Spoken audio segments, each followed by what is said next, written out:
Исәнмесез, эфирда яңалыклар чыгарылышы, студияда Роза Хабибуллина. 1 ноябрь нинди вакыйгаларга бай булды, алга таба карагыз. Тукталыш павильоннары, подъездлар игълан кагазлары белән тулган, кагыйдә бозучылар белән ничек көрәшәләр? Шәһәрдәшләрне Татарстанда бала хукуклары буенча вәкил Гүзәл Удачны кабул итте. Чаллы халкын нинди сораулар борчый?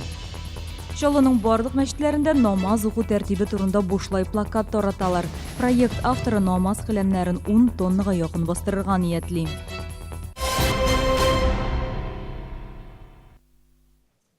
Игълан кагазлары белән тулган тукталыш павильоннары Чаллыларда канәгатьсезлек уята. Алар бу хакта Чаллы ТВ редакциясының кайнар элемтә телефонына да зарландылар. Шәһәрдәшләр реклама оешмаларының бу гамәлләрен шәһәр милкен бозу дип саный. Чаллыда тәртип бозучылар белән ничек көрәшәләр, Гүзәл Габдуллина ачыклады.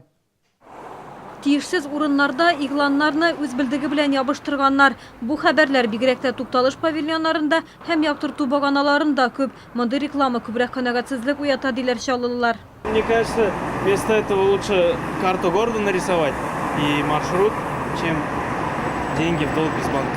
Положительный тугель, отрицательный. Мотор тугель. И вообще запрещает теракерек.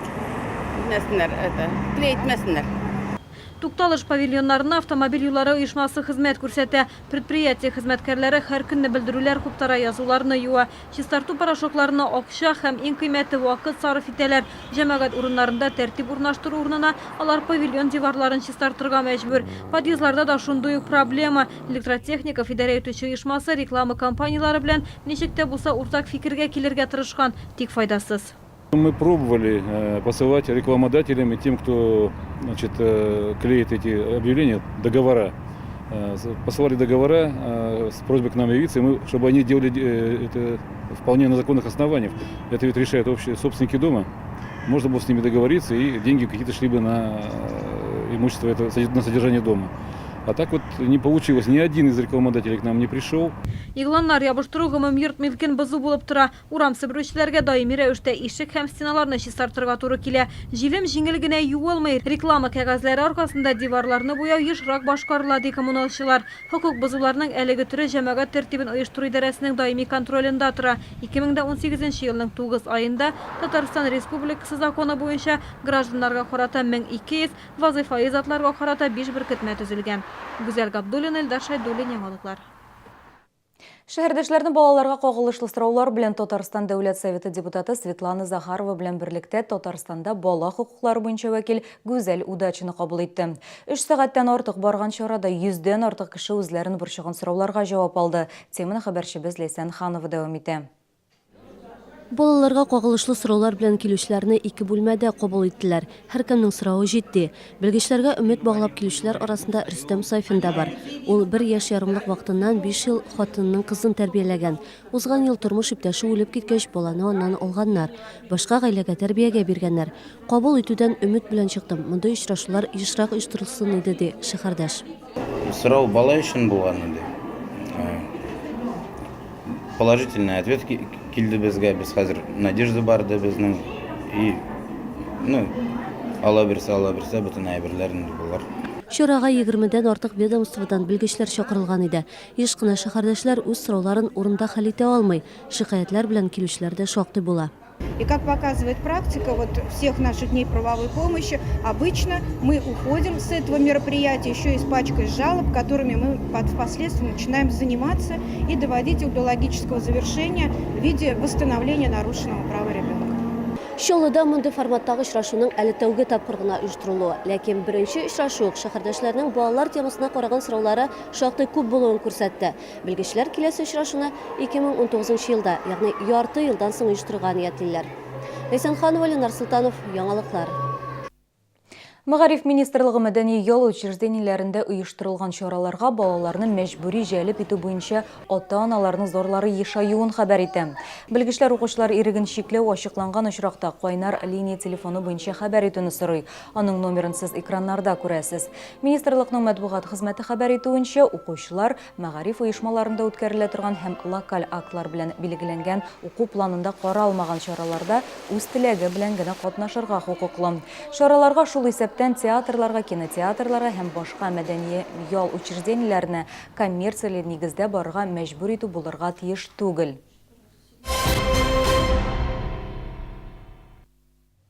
Бүген Казан проспектында гараж 2000 базасыннан ерак түгел урында юл транспорт хәрәкәте булды.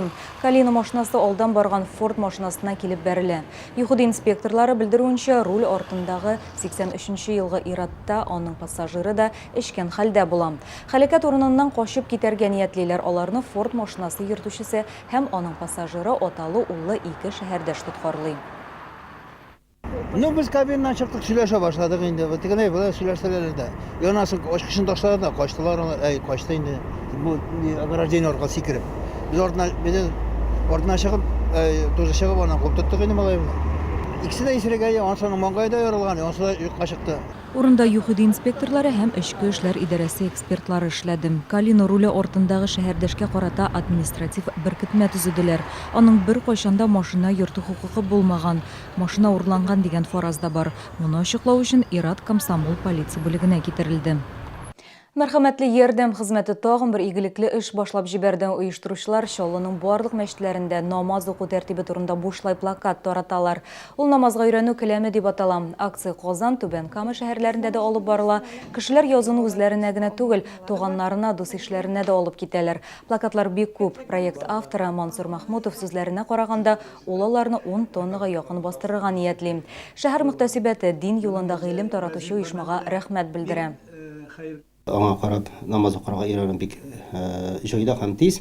Һәм инде бик күп кенә кешеләр аптыра бергәндә, менә шу киләм булганда, ул әлбәттә аларны исенә төшереп торачак һәм инде әйтергә кирәк, тиз генә арада намазны да укырга мөмкинлек бирәчәк иншаллах. Шуңа күрә без бит рәхмәтле шул эшне оештырганнарга. Иншаллах Аллаһ тирешләренә бәрәкәт бирсен.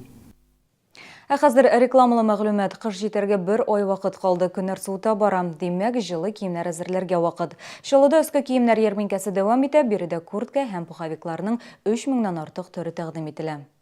Өс киемнәре ярминкәсендә куртка һәм пуховикларның көзге-кышкы коллекциясе тәкъдим ителә. Модельләр да, төсләр дә төрле, сатып алучылар битараф калмаячак. Барлык курткалар сыйфатлы тукымалардан, заманча җайланмаларда тегелә. У нас более 3000 моделей курток и пуховиков, мужских и женских. Размерный ряд от 42 по 72.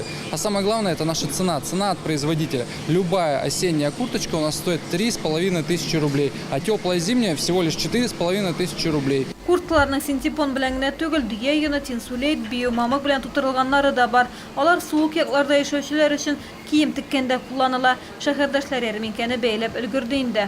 Такая цена, можно сказать, даром. Ассортимент очень большой, выбор большой, очень большой. Поэтому сейчас выберем что-нибудь для себя. Пришли, вот купили с женой вдвоем зимние куртки. Зима на носу. Качество хорошее, нам понравилось, цены тоже приемлемые, вообще хорошие. Ярминкә 18 октябрьдән 4 ноябрьгә кадәр Экспо Кама күргәзмә үзәгендә дәвам итә. Сатып алучыларны Мәскәү проспекты 140Б адресы буенча көтәләр. Сатучылар иртәнге 10-нан кичке 7-гә кадәр эшли. Мөнгәмнәшләр, мин сезнең белән сау булашам, исән сау булыгыз.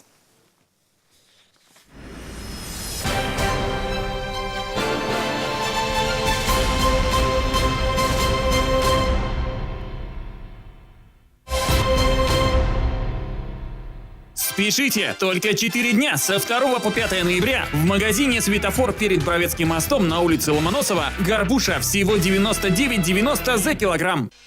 Набережные Челны. Встречай с 18 октября по 4 ноября. Все осенние куртки 3500 рублей, зимние 4500. Размеры до 72-го. Экспо Кама, проспект Московский, 140Б. Клиника Нуриевых. Лечение бесплодия и ведение беременности. Хочешь настоящую русскую шубу по честной цене? Тогда не пропусти распродажу от фабрики «Меха Вятки». Скидки до 50%. Только со 2 по 4 ноября в Экспо Каме.